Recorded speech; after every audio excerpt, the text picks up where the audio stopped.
আসসালামু আলাইকুম। আমি মেশিন চালাচ্ছি, এটা হচ্ছে স্টারলিঞ্জার মেশিন। এটা স্পিড 875।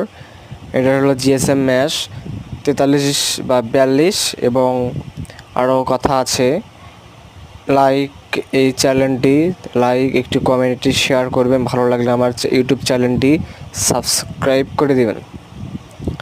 হ্যাঁ, আজ যদি আপনাদের কোনো সমস্যা হয় বা এই ধরনের চাকরির সমস্যা আমাকে যোগাযোগ করবেন, আমি আপনাদের অন্য জায়গায় পাঠাতে চেষ্টা করব। ধন্যবাদ, সব ভালো থাকবেন। আসসালামু আলাইকুম।